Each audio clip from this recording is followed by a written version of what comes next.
Okay, reviewing this quiz. The biggest thing I want to say overall to start that when I was writing this thing, I must have pulled from the exact same source because the whole front page and a little bit of the back are the exact same problems as from the 5.4 half sheet. So I hope most of you recognized and took advantage of that. Let's start. Let's roll right into it. The first thing I'll do is subtract 17 from both sides.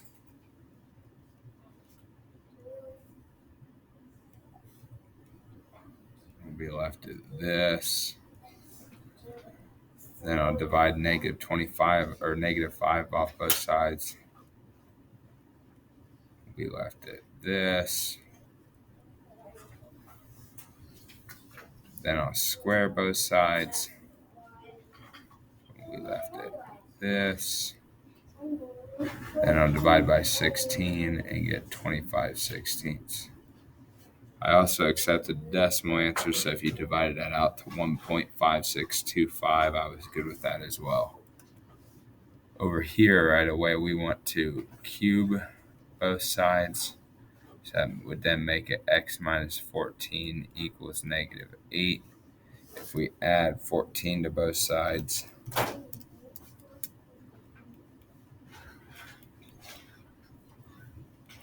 we end up at 6.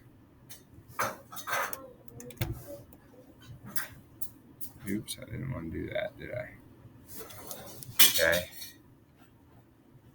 Moving down. First thing I need to do here is subtract 9 from both sides. So I have 3 to the 5th root of x equals 6. Divide by 3 on both sides. I have 2. Then take both sides to the 5th power. I think I get x equals 32. Over here, add 16 to both sides. Turn it into the 4th root of 8x equals 4. Take both sides to the 4th. I think 4 to the 4th is 256. Take 256 divided by 8. You get 32 again. Okay, getting into a little bit harder ones. So right away here, there's nothing to move around, but we got to square both sides as a whole. Makes this side just the radical go away, but on this side you must do whether you Punnett square, do it in your head, FOIL, whatever you feel like doing, you must make sure that you see that middle term and have x squared plus 24x plus 144. Then we'll get everything equal to 0 so that we can solve a quadratic.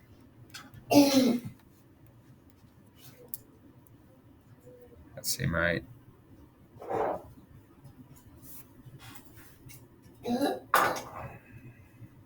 So 144 minus 24 is 120. So now we need to factor.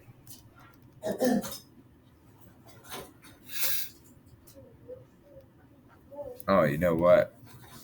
I don't think it factors, so let's start to look at a quadratic formula. Negative b plus or minus the square root of b squared minus 4a c all over 2a. And then simplify it a little bit. We got negative 14 plus or minus the square root of 14 squared.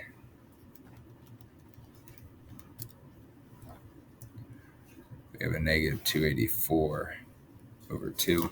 And if we focus just on this negative 284, the discriminant, we know that we can't square root a negative number, so it'd be an imaginary world. And in this particular section, particular chapter, we haven't really been messing in the imaginary world, so we are saying there is no solutions here. When we have a problem such as this one, we had to get them on opposite sides of the equal sign before squaring, so I add the second radical over to the right-hand side because it was a negative. Now I can square both sides and have 4x minus 4 equals x plus 8. I can have 3x equals 12, x equals 4. Here I can cube both sides to drop the cube root. End up at 4x minus 1 equals 6x plus 5. Have 2x minus 6. I got it on unlike terms and get negative 3 equals x. This one here, this next one's probably the hardest one in the thing because we want to square this side, but then we got to square this whole side as a binomial similar to up here. So we get 4x minus 10, sure, but then we need to make a Punnett square of 2x minus 13 plus 1, 2x minus 13 plus 1. So in the inside here, 2x minus 13 plus root 2x minus 13 plus root 2x minus 13 plus 1.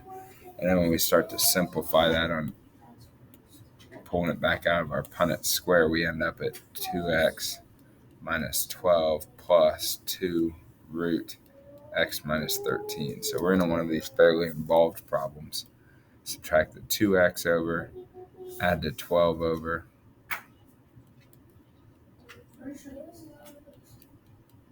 Divide the 2 off.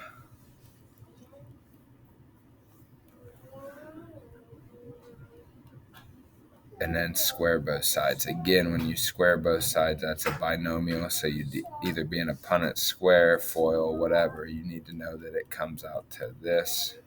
I'll leave it to you to Punnett square it if you feel the need. Then we'll get everything equal to 0.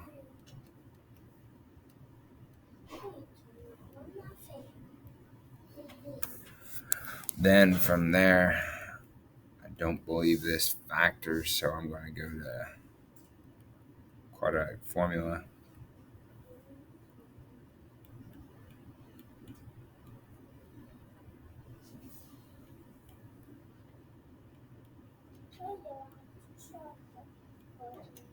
I think that's -1 plus or minus, let's see, 1 squared minus 4 times 1 times 14 puts us at something like this, which again gives us the same problem as above. That right there is a negative discriminant, so we're at a no solution. Coming down to these next ones. Add 30 to both sides, we're at 3x to the 2/3 equals 48. Divide by 3 on both sides, we're at x to 2/3 equals 16. Now, what a lot of you messed up on, to undo a 2/3, you do the reciprocal of the exponent. So instead of 2/3, we'll take both sides to 3/2. And we'll get 64. All right, next one. I'm going to add the 3x over.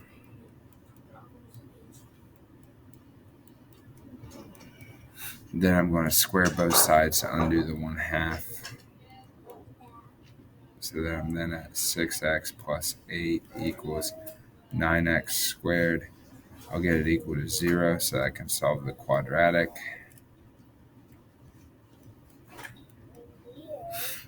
I actually believe I'm good enough to factor this one, so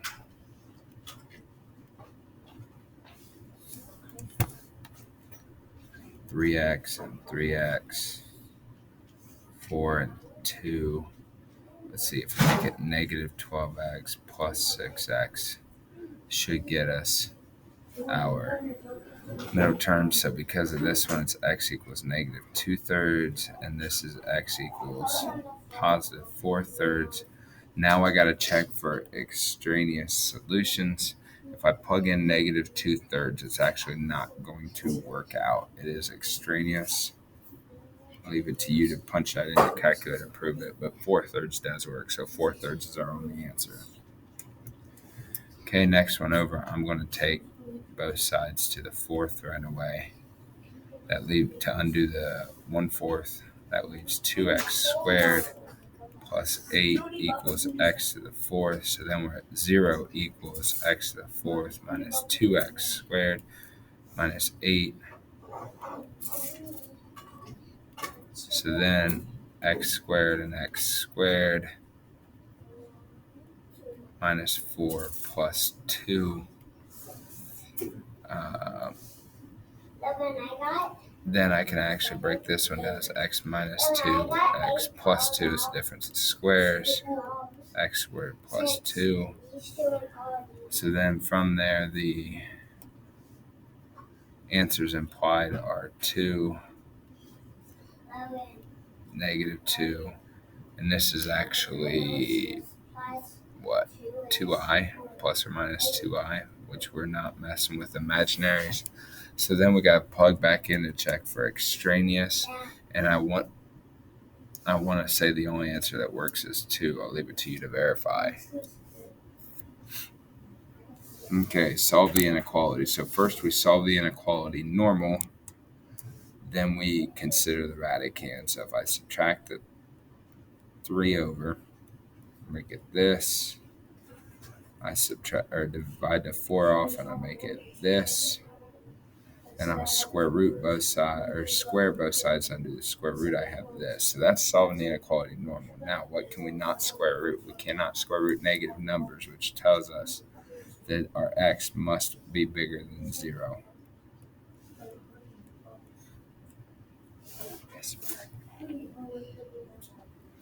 Okay. Now, on this one, we'll square. So we'll be at x plus 10 greater than or equal to 36. And we'll subtract the 10 over greater than or equal to 26. So that's the first part of our answer. Now we consider the radicand. We say, is there anything greater than or equal to 26 that will turn this into a negative when we plug it in for this x?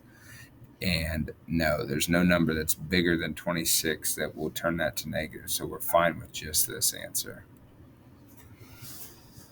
Okay, something I haven't done a good job teaching you at all that I'd like to do right now is to consider this problem as a whole.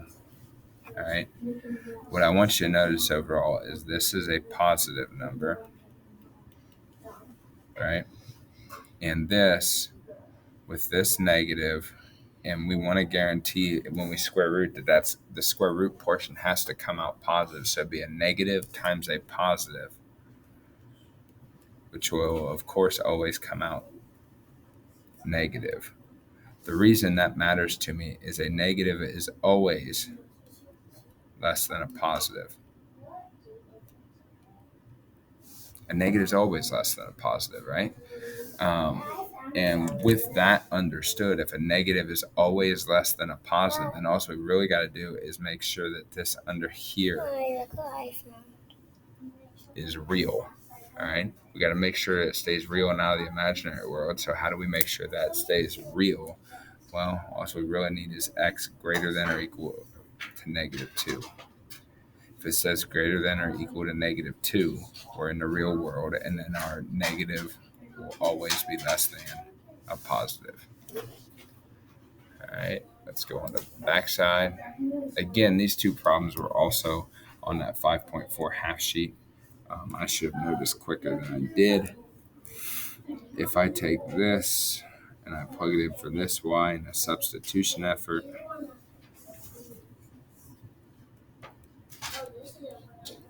I'll get x squared plus 4x plus 4 plus x plus 2, get it equal to 0.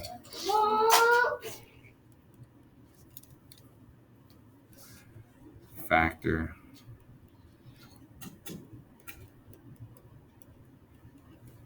So right off the bat, I know that my x's are -1 and -2, but in a nonlinear system, we report these things as coordinate pairs.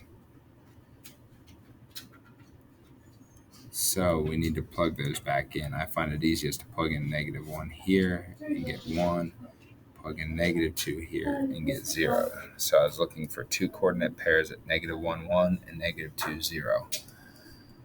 I'm going to take this, plug it in here, x squared plus, start to work it out.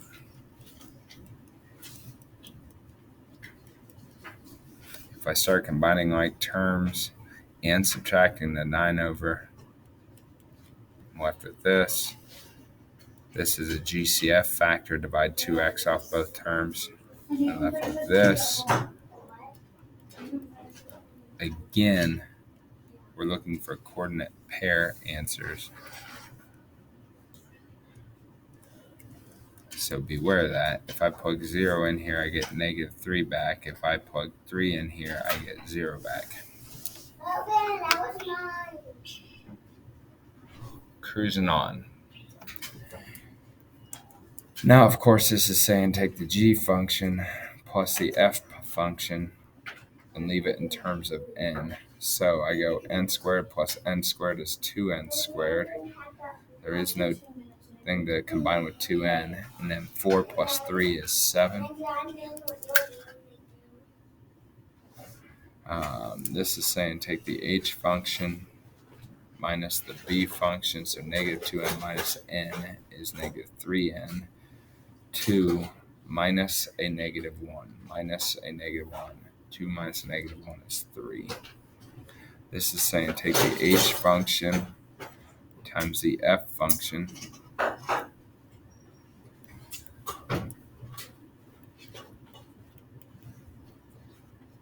H, f.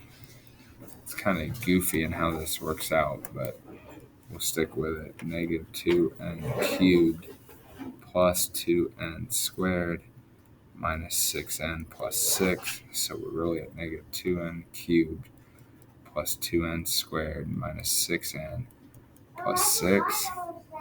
And this final one is telling us take the h function divided by the b function.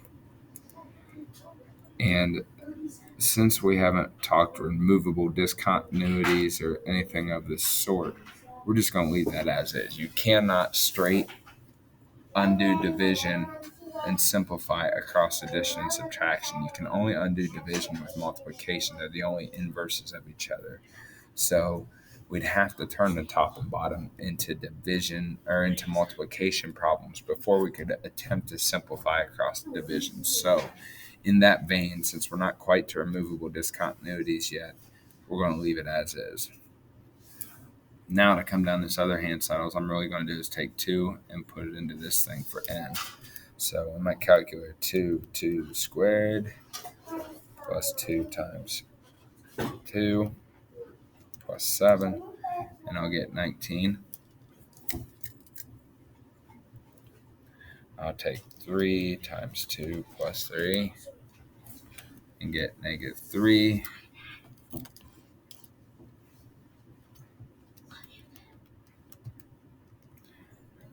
Plus 2 squared minus 6 times 2. We get -14. And then -2 plus 2 divided by 1 and -2. So that's what we're looking for there. Okay. Inverses of the function. Section 5.6, the very last section. Basically what we did here is swap y and x and then resolve for y. So subtract the 2 over. If we divide everything by -4/3, this becomes -3/4 x. I think -2 divided by -4/3 is plus 3/2. And that equals y. Here we go. X equals 25. Y squared. x over 25 equals y squared. When you square root, you need plus or minus. I didn't take off, probably should have, but I would have loved for you to realize from last chapter that we can't square root, have a fraction and a radicand. So really you should square root top and bottom, and we should add square root of x over 5 equals y. You would have pumped me up if that would have been your answer. Okay, again, we'll go x equals y minus 3 squared minus 4. Add the 4 over x plus 4 equals y minus 3 squared. When you square root, you need plus or minus 4. And then we add the 3 over. I saw more than a couple people across the algebra sections try to break up this square root because you can square root 4, but you can't because of that pesky addition sign. We cannot square root across addition. I don't know how to say it better than that right now. Okay, the final part, I was really disappointed in that there was only a handful of people, 4 or 5 people out of everybody in here that tried to prove this and determine inverse of functions in the correct way. What we should really be looking at doing is taking one of the functions and putting it into the x of the other function and checking if it boils down to y equals x. If it boils down to y equals x, then it is an inverse. If it does not, it is not an inverse. So if we do this, and then we start to boil it down and make it this, we'll notice that it doesn't get down to what we wanted it to get down to. So no, it's not an inverse. When I say show work proving why or why not, this is what I was looking for. So what I'm going to do is I'm going to take all this, just because I think it'd be easier to do it this way, and plug it in for that x. So y equals 8. Plug in that whole mess of cube root of x minus 6 over 2 cubed plus 6. Now, when we cube across this, the top cube root goes away. 2 cubed on bottom goes to 8 plus 6. 8 divided by 8 will cancel. So now we're at y equals x minus 6 plus 6. Cancel those terms. And look, it boiled down to what we wanted. So now our work proves that yes, this is an inverse. That's your second quiz. Hopefully this cleans some stuff up and we can get prepped for the test.